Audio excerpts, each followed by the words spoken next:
Hello, everyone. My name is Whitney Curry. I am the Chief Marketing Officer here at Picasso, and I am so delighted to be here hosting this webinar. This is one of my favorite webinar series that we do at Picasso. About once a quarter, we bring together our owners to talk to potential owners and really just to demystify the Picasso ownership experience and facilitate a forum for asking Q&A about the ownership experience directly to the source. So thank you so much for prioritizing being here live, and to our folks who will watch later on demand, thank you so much for your time. Let's get started.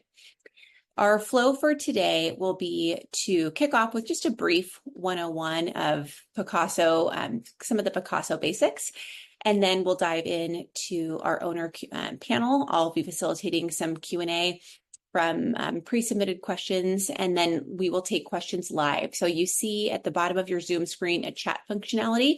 If you have questions, start popping those in and we will aggregate them and make sure we have time for them at the end. So with that, let's start with our mission. At Picasso, our mission is to enrich lives by making a second home possible and enjoyable for more people. And that mission is so important to me and to all of our employees who we call crew members here at the company. We feel that owning a second home truly does make your life better, that you're the best version of yourself when you're at your Picasso. You're more present, you are connecting with family and friends, and that is the good stuff. But that it's too hard to own a whole second home. It's too expensive, and gosh, it's certainly a hassle. And so that co-ownership that we're facilitating here at Picasso is the easy button. It's the way to make co-ownership possible for more people. And that is really a canvas for you to create some of those really life-enriching memories with family and friends. That's why we're here. Today, Picasso operates in more than 40 markets around the world. And these are some of the most premier second home destinations: Cabo, Palm Springs, Jackson Hole, London, and many more. And in these markets, we have luxury properties that are not only well appointed, but in the physical sense, but also in like the best neighborhoods with access to some of the best amenities. And you'll see some of those themes come through when we dive in here to content with our owners in a minute. Our ownership model is centered on the idea that owning a whole home is probably more than most people need. Unless you're going to be spending, 6 months plus a year in your second home, a whole home is probably not the best use of your funds, and that your home's sitting empty probably up to 90% of the year. Survey data shows that most second homes are vacant 90% of the time. So you're carrying 100% of the cost for something you're using just a few weeks each year, and that doesn't make sense. So Picasso helps you right-size your purchase in a vacation home from the get-go. You can purchase with Picasso an 1/8 to a half ownership, and that lets you purchase a home that's fully stay-ready, beautifully designed, and supported on an ongoing basis with dedicated home managers and the army of people at Picasso who are helping you with financing, bill pay, legal, and much, much more. Our process supports owners at the time of purchase through their ongoing ownership, and then at the time of resale. So it's really kind of an A to Z process. And we're so pleased at how over the last 4 years, we've been able to build out this business to support thousands of families in owning a second home. I mentioned a little bit about access and scheduling. So one of our first questions we usually get is around, how do I access my property home or my Picasso, and how am I able to schedule time? Well, it all starts with the Picasso owner app. In the app, you can schedule stays. Stays can be scheduled 2 days to 2 years in advance, and you can hold 6 stays at one time. We have a series of rules in our algorithm, which we call Smart Stay, that makes scheduling easy and equitable. And you'll be able to hear firsthand from our owners how scheduling is working for them. We also have some features that enable you to swap stays if you have friends who have other Picassos. And then also, if you have a last minute change of plans, identify stays that you have as flexible for fellow owners in the same home. So this process has been really great, and we get great feedback on our scheduling system. Before we dive into our Q&A, I do want to flag that this is an exciting time to be a Picasso shopper, in that we have a handful of special offers right now. On select homes, you can have no money due at signing. We have 0% interest for 3 years on some additional properties. And then overall, almost 50% of our available now inventory has financing at 5% or less. So compared to market rates, that is a very significant savings and an exciting opportunity for you to, access mortgage rates of the past for a purchase of the present, and to be able to unlock that amazing financing, which makes your monthly carry a little bit easier to deal with. So with that, I would like to introduce two Picasso owners, and these are owners who have been with us for a while. So I'll start with Chad. Chad is a two-time Picasso owner in Lake Tahoe and in St. Helena. Chad, would you like to say hello? Hello, everybody. Thanks for joining us today. Looking forward to having a nice Q&A, a nice chat. Great. Thanks so much, Chad. And I'm really excited for our participants to hear a little bit about your experience owning two Picasso shares in two different homes. That's a really cool, and you're kind of like living the dream. So we'll dive into that more. And then Rishi, introduce yourself and tell us a little bit about your home in Lake Tahoe. Hi, everyone. My name is Rishi. I live in San Francisco with my wife and almost 2-year-old. We have a home in the Lake Tahoe region in Truckee, California. And we love the home. It's it's on a golf course, and I like to golf and ski, and so it's been a huge upgrade for our family's lifestyle. That's fantastic. Well, thank you both again for being here. So let's dive in sort of to the beginning, and Rishi, I'll start with you first. How did you first discover Picasso? What was that process like for you? And were you already shopping for a second home, or was it did Picasso kind of ignite that dream? We were kind of searching we had an idea that we wanted a second home at some point. We didn't know where. I think I had initially saw Picasso on a billboard in the Bay Area. And then when I was researching online the economics of purchasing a second home, and I was looking at some forums and some bloggers that talk about these vacation purchases, it came up repeatedly as like a very economical way to buy into a second home, at a fraction of the cost. And so my interest was piqued, and I eventually got in touch. I filled out the form on the Picasso site and got in touch with the Picasso sales team, who was very great about walking me through the economics, the pros and cons. I think I ultimately purchased 6 to 7 months after my initial contact with Picasso. Oh, that's great. I love it when, as the marketing leader, I love hearing it when people see our marketing out in the wild. So thank you for sharing that. Chad, what about you? What was your story of Picasso discovery? Yeah, so my husband and I, pre-COVID, actually had a vacation home with one other person outside of Boston on the East Coast. And we live in Orinda, so outside of San Francisco. And we were just finding that the cost of having the house was just too cumbersome, the maintenance, the making sure that the house was cleaned, et cetera. And we just weren't really able to get there very often. Traveling across country to a vacation home sounded great at the time that we went in on it, but in actuality, it was quite cumbersome. We then our daughter was born, and really traveling with her was just too much work, especially that far. And then COVID hit. So we got rid of the home outside of Boston. And during COVID, we weren't really able to go to a lot of places, right? We couldn't get on a plane, and we love going on vacation. We love exploring different regions of the US and of the world. And we saw an ad on Instacart for Picasso. And my husband started to research it, and we came across a great opportunity in St. Helena. And it was perfect. It was an hour and 15 or so minute drive from our home in the Bay Area. And it was a totally different world. And it was a great opportunity during COVID to actually connect more as a family and continue those connections with our friends and family. Oh, that's fantastic. So, Chad, internally, we would call you a former DIY owner, because you were someone who was trying to do it yourself with vacation home ownership, and then even more so with co-ownership on your own. And you encountered a lot of the headwinds that folks see. Sure. The worry, the mental load of thinking before you get to the house, like, did something break? I want to spend my first and last couple of days cleaning up or preparing the home. So I'm hypothesizing that you don't have some of that worry now with Picasso. No, not at all. It's very similar to going to a hotel, going to a resort.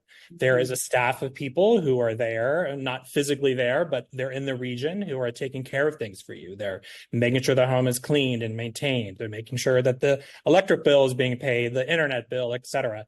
And you really, get to choose your arrival and your departure dates based on availability, and pop up there, have a great time, and then you get to leave and someone else comes in and just like a hotel, cleans it up for the next person and gets it ready. So it really takes away all of that stress of making sure the property taxes are paid, the water bill, et cetera, but you still have this asset that is growing in value, and you get to use it at the same time. So it's just for us, it was a perfect world, and thus the reason why we then got into a second one and a different destination that offered different unique types of opportunities, snow skiing, et cetera. So we're just super happy with the overall experience and the community we've been able to build, not only within the different cities, but continuing throughout the community with our family and friends as well. That is so cool. Rishi, I want to move back to you for a minute. When you first saw your house in Tahoe, like what was that experience like for you? Did it meet or exceed expectations? And what has been some of the reaction to your friends and family to your home? Yeah, so there's our home, and I think most Picassos are this way as well. There's truly is a wow factor. Like you walk into our home, it's like the ceilings are super, super high. There's glass windows on both sides of on both the entrance and the backyard. And so the whole property is just flooded with light.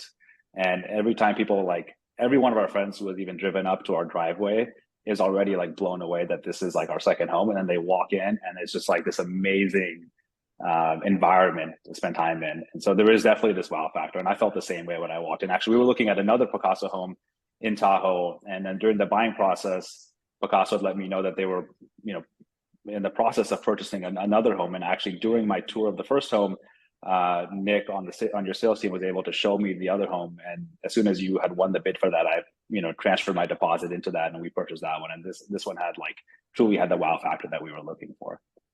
That's fantastic. And in terms of the space and how you use the home, have you found that you have been hosting friends and family? Is it mostly your immediate family? How has that kind of changed some of the rhythms and rituals that you've seen your family develop? It's been about 50-50 family and friends. We've been able to make some really amazing life experiences, amazing memories that would not have happened had we not had the Picasso home. And I can give you a few examples.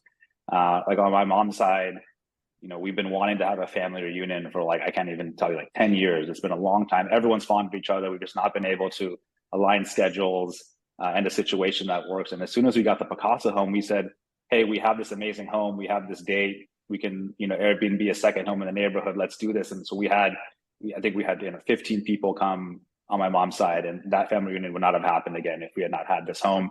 One of my cousins on a trip where they came to visit us, he proposed to his now wife while they were in stay, on Lake Tahoe on one of the beaches there, but they were in stay with us. And so that was really cool. I have a lot of friends who have rekindled their interest in skiing and golfing because they visited us. A lot of friends who have taken their young kids skiing for the first time. And it's a lot more convenient to be staying in a home rather than trying to figure out how to rent during ski season. And so I would say there's a lot of just amazing memories that would not have happened had we not had the home. It makes things really convenient, especially if you're trying to organize group trips. You're paying for the home itself. So you take out the complexity of finding a place. How are you going to split costs? What the dates are? It's you have certain dates in the calendar, and then you get to invite your friends or family. And I think for us personally, these friends trips or family trips where you go to a destination, these are the most fun weekends, and so it's been very additive to our overall life experience. Oh, that is really cool. And it's not only impacting your family, but those around you. Very, very special. Chad, I'm curious, you talked about community and the community that you've been able to foster through hosting people in your home, but I'm also curious about your experience in the community as a Picasso owner. You are, as we shared, in Tahoe and in St. Helena. So what has that been like to be an owner of a Picasso in the midst of these existing communities? It's been great. I mean, the community in the Tahoe area is always been very warm and welcoming.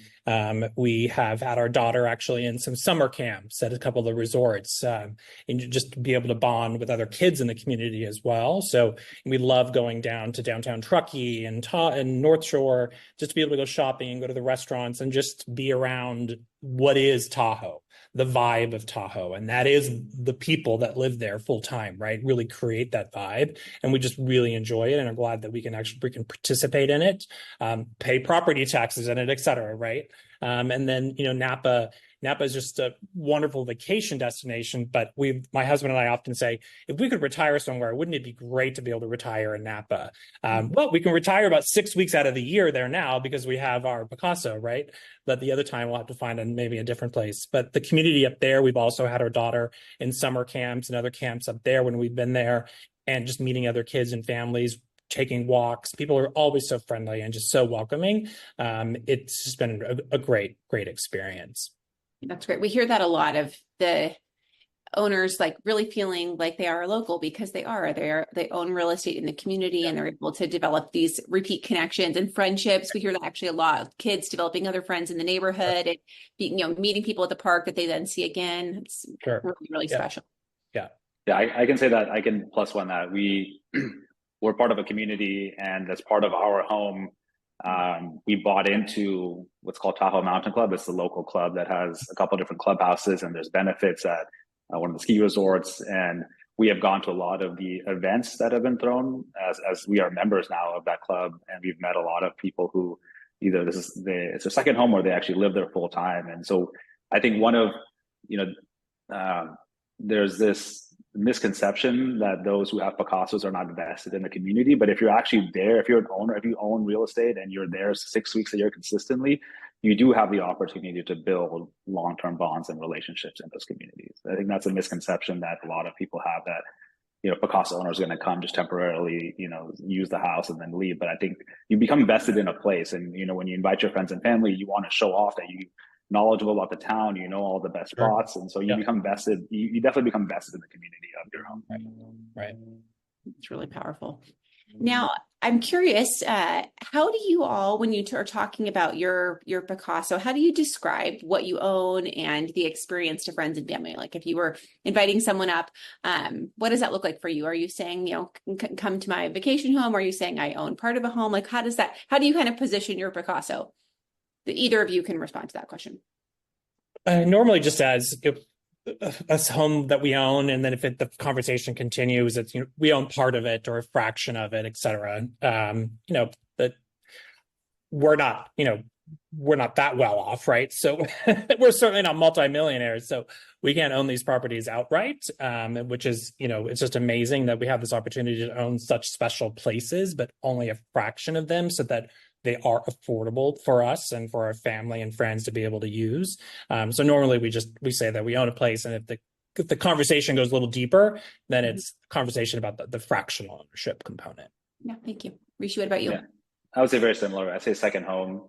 I think most of my friends are quite intellectually curious, so then we get into what a fractional home is and how it's different than a timeshare, and we talk about how the economics are very transparent, and that Picasso tries to run the home very cost efficiently, and we end up kind of talking about the OpEx of running a second home, and what the different line items are.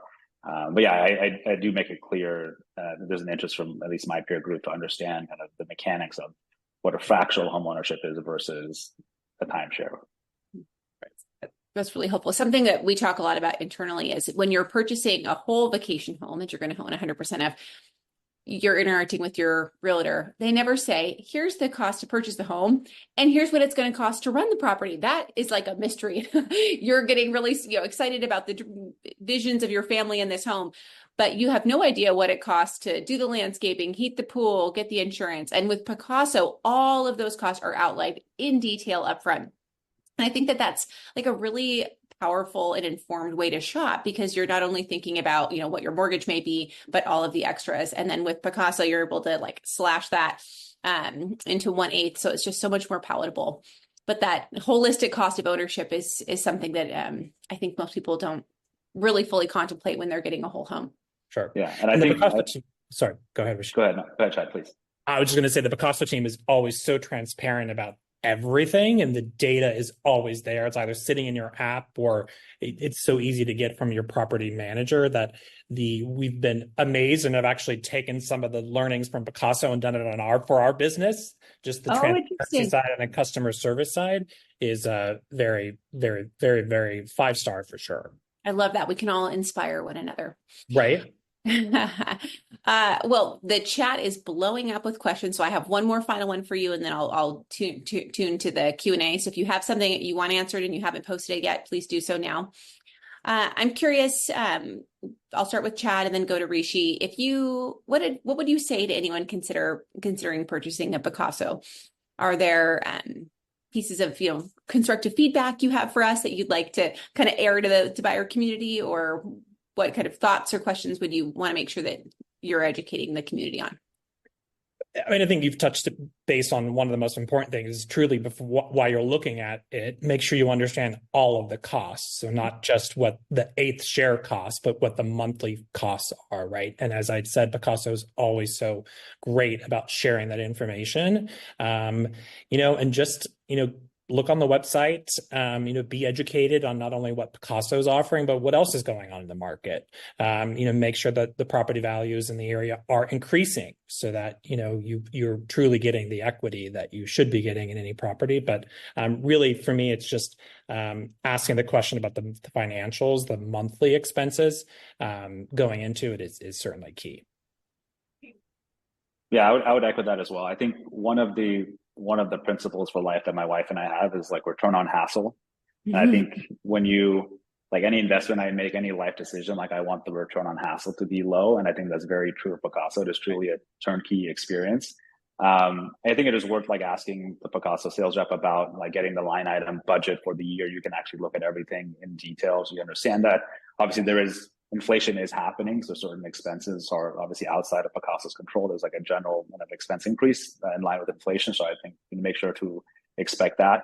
The scheduling system, I think, is worth understanding in detail. It's obviously competitive because you have 8 owners who want certain dates, but it's very fair. And we've been able to get, surprisingly, like we've been able to get most of the dates that we want. And after Picasso released the ability to swap stays, both within kind of friends of other, if you know other friends who have other Picasso homes, you can swap space between homes. But even within your own home, on the app, you can see like, each owner can specify make a stay open to swap. So you kind of know on the calendar that owners have certain stays where they're actually open to trading, and you can actually suggest a trade directly in the app itself. But one of our home manager has facilitated swaps on our behalf, which has been very helpful. So there is like, I think the general Picasso owner has probably a little bit of flexibility, and that can be kind of navigated through the home manager. So we've actually been very pleased with the ability to get the weekends that we want. But I think it's worth understanding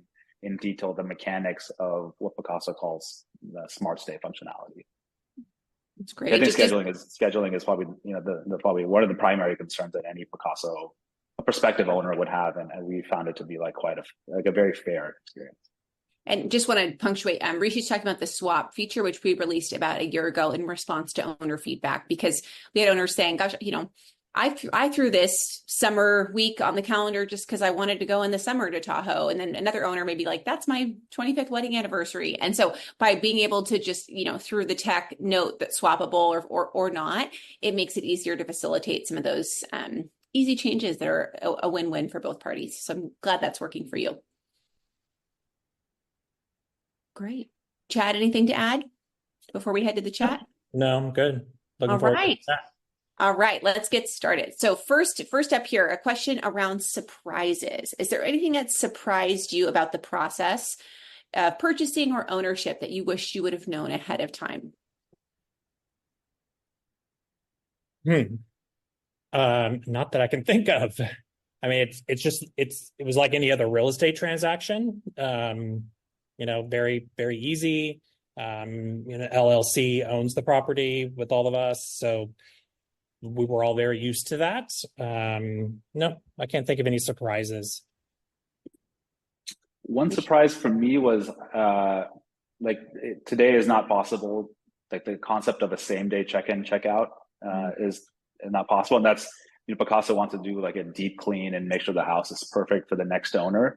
And so I don't think I realized that. I don't know if it's kind of more clear now. I didn't realize that when I purchased. But what I have found, so I think one is like the quality of the home is like you feel like you're walking into a luxury hotel. Like everything is completely clean and organized, and the house is like in perfect condition. But Picasso has been able to facilitate the ability to, like, for a given stay, I can check in the evening before, after the cleaning is done. And so we've found a workaround, and that's every time I've requested that, that's been possible. So it hasn't been that much of an issue. But that's one of the things that was a surprise. I would say that in terms of financials, not a surprise when I purchased the home, but like since then, everyone knows insurance rates have gone up pretty significantly across the country, especially for a lot of these second home markets. And so there has been a pretty significant increase in insurance costs, but that is outside of Picasso's control. And they've actually made a pretty big effort to minimize the insurance costs and have like created an umbrella policy for Picasso at a corporate level, which has, made it possible for all homes to be insured and for the cost to remain as reasonable as possible. That was a very good summary of both two kind of complex policies. Thank you. Yes, we do work hard to have competitive insurance rates despite the overall rising costs across the whole industry. And then on the same day check-in, check-out, we are always looking into ways to make turns more smooth. But as stated, these are large and complex homes, and it's very important to us to have an extremely high caliber of cleanliness and consistency of the homes, of placement of items and just like attention to detail. So we're always working to achieve both of those things together. And when we can make accommodations for more quick early entry, we do. Next question is a fun one around storage areas. So question is like, what happens? Like, can you store things on site? And what if you need something bigger? So I guess I'll start by sharing with the group. Every Picasso home does have on-site storage, and they can be as like small as almost like a storage locker that's built into the garage. And then some homes have larger storage as well. But I'm curious, like for both of you, Chad and Rishi, what do you keep in your storage locker? And has that been something you've used very much or not really? We get a lot of feedback on storage. Yeah, we certainly have used it in Tahoe. There's skis and some snow sleds, some lanterns for the patio, just some night lights, if you will. We have a 6-year-old, so we're kind of always lighting things up around the house to make sure it's not too dark for her. Some stuffies, kids' books, things like that are in there. Some beverages might be in our storage locker. In St. Helena, it's really kind of the same stuff. There's a pool at our house there, so we have some specific pool items for our daughter and the friends and family in the locker. We don't really keep clothes or anything like that in the lockers. I guess you certainly could, but the lockers are, in both of our homes, the lockers are pretty large, so you could fit 5 or 6 good-sized bins in each without issue. It's great to have. Yeah, I think we use a locker a lot. I think ours is like 10 feet tall. It's like you can fit so much in it. We have skis. We have like a bin full of spices. We have like our humidifiers. We have beach chairs. I have a desk and a monitor because I like to work from home, but I don't want to carry all that stuff. So I have like a desk that like the legs, can be screwed off. And so like every time I get there, I set up my desk, I set up my monitor setup. We have like some board games. We have some like a soccer ball, again, skis and boots, all our winter clothes. So we use it a lot. It actually makes, for us, like it's a big pain to like get to a second home, and like having a lot of stuff and like knowing that you're going to be there at least 6 times a year, every year, like you invest in some things that just reduce the friction for you to get to and from your home. So we use the locker, and that's a huge value add in my opinion. But I think, Whitney, one of the things that we like is the fact that you bring your stuff in, you take your stuff out. That includes the refrigerator, the trash, all that stuff. So when you arrive, you come to a clean house that you wouldn't be the wiser if another owner was there right before you. When you leave, you take all your stuff. You can leave some of it in the locker, et cetera. But it really is a fresh arrival experience and an easy pack out. I've gotten better over the years. I used to pack the entire house into the car and take it to the other house. I've gotten better about scaling that down and not having it be such a process. But, it's one of the great opportunities to go to the local grocery stores where it's stuff that you have in those areas that you may not have at your house, and just really meet people and, get fun things at a cool bakery that happens to be there and not in your hometown, et cetera. So it's just a great overall experience for sure. That's great. And just last comment on storage. And there are some desired amenities, like some homes come with a golf cart, others have, if you're right by the beach, maybe there's like a wagon to get to the beach and a beach umbrella. So there are amenities that can be like focused for the home for all owners that are just almost like part of the furniture in the package of the property. Yeah. Okay, moving on. I see a question around like stuff that's larger than the storage area. I don't know how this applies generally, and our garage is pretty big. And so I think there's like a stroller and there's a couple other things that people have kept that we just noticed this is not like a shared amenity. It's for a particular owner. It doesn't fit in the locker. And everyone's just been respectful about just leaving it. There's so much space in the garage that we've been able to leave some of the larger items as well. And for car storage, we do not have cars that do go with the home, but we do support owners if they, like, we have some owners who have purchased a vehicle just to have it their Picasso, and then we've helped them research places where they can store. We also support if you're looking for maybe like a fractional boat ownership or something more broad. We have some partnerships, and then also can recommend local vendors as well. All right, I want to keep moving here on our Q&A. So a question on swap. I think that we've covered this idea that you can make your stay dates swappable, but you can also, if you have a Picasso friend, experience their Picasso. So this is a benefit for owners who do have an existing relationship, but Chad and Rishi, for instance, now know each other. If they wanted to connect, add each other in the app and, try out a different home in Tahoe or try out St. Helena or somewhere else, they're certainly welcome to do that. And both of these features we released about a year ago and have had, really great feedback around. Next question is moving to a little bit more practical around like the ownership structure and whose name is on the mortgage. So our properties are owned in a property specific LLC.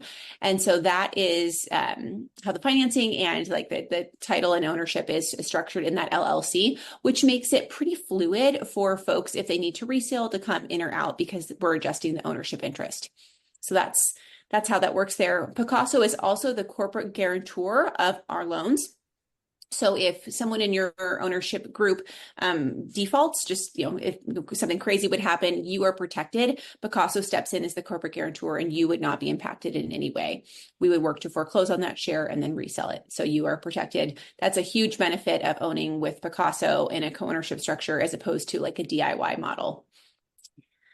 Next question, this would be fun for both of you to answer. It's around like week selection. Is there any strategy that you have to selecting your 6 days that you have?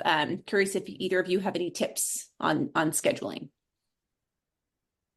We really now strategize around the school breaks for our daughter. So summer and then, her spring break, Christmas holiday, Thanksgiving, etc. Because our Picassos are fairly close, not more than a 2.5 hour drive. We do some like 3-day weekends and stuff like that. So you get alerts via email when a booking window is about to open. And if you can think that far out, 2 years out, it's always good to try to grab some open stays. You also get alerts if someone cancels. You can go in there and, oh my gosh, someone's not going up in 2 weeks. We have it available. Let's see if it's still available on the app. So the communication process for alerting owners that a week is available because someone has canceled or changed has been great and really has opened up some short-term possibilities. But from a strategy perspective, we kind of keep an eye out for those emails to let us know when something comes up, when a booking window is open, and we grab some weeks we know work for us. That's great. I love that you talked about the short notice stay, because there was a question around what if someone can't plan ahead, and those short notice stays are really great and they don't count against your stay total too. So if you're really savvy, you can kind of get even some extra utilization of your Picasso by taking advantage of those short notice stays. For sure. Yeah. Rishi, any tips on your end for scheduling beyond? For us being in Tahoe, there's a peak winter and a peak summer. So we first try to make sure we get, for every peak season, that we get our 2 weeks, and we've been able to do that. And then for the other, let's say you're on average, 6 days a year. For the other ones, we try to plan around someone's birthday or just like a weekend where we think we can get friends to go up. But definitely is this like kind of more dead time in Tahoe in the fall. That calendar is generally open, and so we don't have to plan our advanced days around peak seasons and then kind of use short notice days for the non-peak times. But yeah, really just like make sure you get a couple of weeks in during each peak season, and then just like plan around other like events you can have. Or now that we have a daughter, she's in school, like right after her school gets out, we'll try to get her weekend. We've been pretty happy with the scheduling. Yeah. And I think, Whitney, because of the scheduling not allowing you to do more than a few stays in defined peak seasons, the equality of stays within the ownership groups is, I would say, from our experience, has been exceptional. We've never been disappointed. Sure, we would like some holiday. We'll want every Thanksgiving or so on and so forth, but that's just not fair. And so we are grateful that the Picasso team has really focused on the quality of the scheduling through the app. So, which has been a great experience for sure. Good. That's one of our core pillars is quality with scheduling. So thank you. Go ahead. Yeah, I think it's worth clarifying for owners that Picasso defines for each home a peak season. And then basically every owner is allowed to book 1 week during that peak season until a certain date, which I think is a year in advance or some number of months in advance. And then any owner can book their second week. So it gives everyone an opportunity to at least get 1 week during each peak season. And then it's, I guess it's very democratic. Then the calendar opens up for owners to book a second week during that peak season. So everyone kind of gets time during prime time, I guess. And if you're on this call thinking, this is a lot of rules, scheduling rules, you get the hang of it. Also, there's many opportunities to phone a friend. You have your home manager who can help you. We have a centralized team who can support on scheduling, and then we have a robust onboarding process. So once you get in the rhythm, it hopefully comes pretty easy. But there's also many opportunities to talk to a human to help you navigate.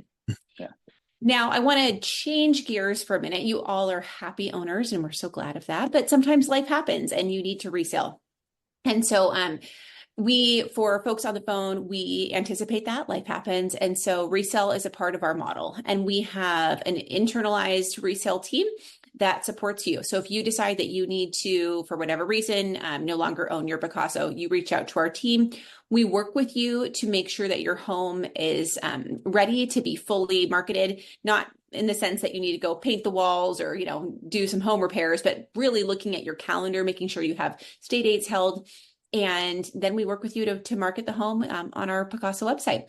On average, the Picasso portfolio owners exit for a 10% gain. So of course, the core, there's some market variance, but on average, it's a 10% gain on resale. So we hope you stay with us.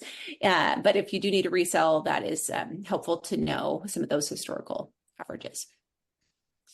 Okay, next question is around rentals. Does Picasso allow rentals in our home? So I'll take that, and then if Chad or Rishi, if you have anything to add, feel free to chime in. So today, Picasso does not allow rentals on our property. Core to our value proposition is that you're owning the home, and it is an owners only mentality of who can access the property. So yes, maybe you do a swap, but you're swapping owner to owner. Maybe you're gifting a stay to your parents for their anniversary or to a friend, but it's an owner's mindset, and there's a lot of accountability because you'll be coming back to the property time and time again. We do have a very consistent request from owners and from buyers to be able to have rental optionality. So that's something that we're actively, looking at for the future. But it would certainly be something that owners would be, if it was on their home, they would either have purchased into a home where they knew rental was an option, or if it was an existing property, all the owners would have to agree that they would then be making a change to their operating agreement to be open to rentals. So in short, no, right now, Picasso is owners only. In the future, there may be more options for variance on a home level. Chad, Rishi, any questions on the comments on that? Or which I actually don't care for, to be completely honest. I think that one of the reasons why we were so attracted to Picasso is because for most of the time, 90 or whatever % of the time, people actually staying and using the house are the owners. Sure, you can gift a week to some family or friends, customer, etc., but they're not renters, right? So I truly believe that an owner of something treats it differently than a renter of something. So, we want to make sure that our home is, in good quality. People are taking good care of it when they're there, et cetera. So personally, we wouldn't be supportive of that model change and are actually thankful, and we're attracted to Picasso because of the current rules. I was gonna say the same thing. Like, I like the fact that it's not rentable. I think like if you use an Airbnb or VRBO, like the homes generally have worse furniture because it is a rental, and owners will take care of a property better than a renter will. So I like the fact that we have like all restoration hardware furniture in our place. That furniture will only be maintained if there's care for it. And so I actually like that. Can rent it, and if I can't make a stay it's amazing to be able to just gift a stay to friends or family. It's like such a big perk that you get to hand out, like, oh, stay at my luxury home for a week, and it's just like it's like you get to flex a little bit. And it's like, if I can't make a stay, I'd rather just give it out for free than rent it, frankly. So I know that feels so good. It's amazing. Well, good. Thanks, guys, for sharing your feedback on that topic. All right, a couple more tactical questions. We're going to go back to billing. So the question is around how costs appear in the app. Is that easy for you to navigate? And then also how costs are split. So I'll take the first, and then you guys can describe if the experience is easy in the app. In terms of property management costs and costs to manage the home, everything is pro rata. So if there is, the hot tub needs to be repaired and it's $800, it would be $100 billed across each ownership interest. And if there is something that's outside of rhythm of ownership, say that the ownership group wants to replace the deck or expand the deck, that would be something that you all as owners get to vote on. And so the home manager facilitates a conversation over email that is anonymous, presenting what the proposed enhancement is, the cost, and then it's up to a vote. And if the majority of the owners vote to proceed, then whatever the repair is will happen. And if not, it doesn't happen. And so there are all sorts of things that come up. Some people, want to update, change furniture or add enhancements, but it's really, democratic in how the decision is made. And then the cost, again, is shared pro rata. So I'm sure, Chad and Rishi, you've probably seen some of these emails come across where someone's saying, I'd like to do X, Y, or Z. How has that process felt to you? It's been good. We've had a couple, like 2 or 3 items that come up for votes, and I think one passed, one didn't pass. I think depending on the scope of the proposed enhancement, there's like a certain number of people that need to vote in favor of that.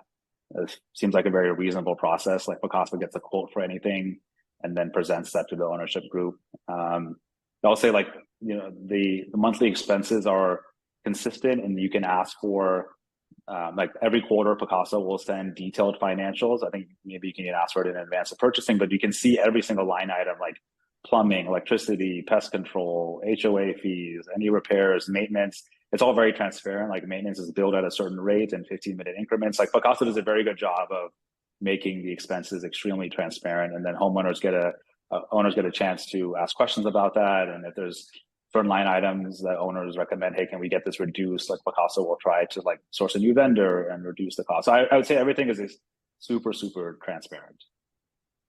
That's great. Sometimes I wish that I could have the home managers manage my personal home, because there's a degree of visibility that you don't even have for your private residence. I have my husband. I have my husband to do that. So my husband does that for us here. There you go. You have your own home manager. That's amazing. I would pay for Picasso to manage my own home. Maybe that's the next business opportunity. There you go. Expanding into primary residences. Yeah. Okay. There's just a couple last, probably time for a few of these quick hits. And then if your question was not answered, we will follow up with you over email. So we will promise to get back to you quickly. A few last ones here.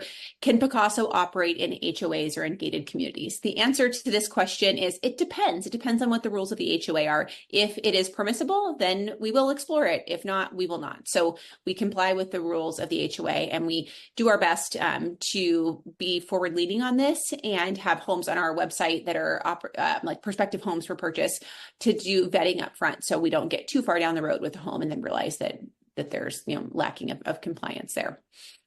And the last question, which is a perfect way to conclude this webinar, is can a prospective buyer try out a Picasso property for a limited time?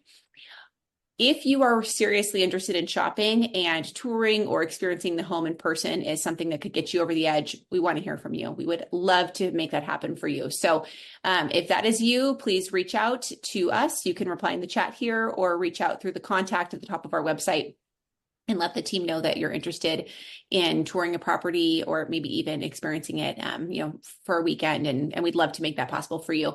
The photos, while the marketing team does our very best to bring the homes to life, there is something magical about the attention to detail and the experience of walking a home, seeing the natural light, taking in a glass of wine by the pool, all of these experiential moments where you can really picture yourself in the home. Those can't be communicated just in a virtual tour on a video. So let us know if you would like to have a trial experience, and we'll do our best to make it happen. With that, we are at time. I want to thank Chad and Rishi so much for the amazing and candid dialogue and for everyone who participated in the webinar. Thank you for your time. We will send an on-demand recording, and if there is a question that was not answered, we will be in touch with you shortly over email. Thank you so much. Have a great day. Thank you. Good luck, everybody. Thank you. Bye-bye. Bye.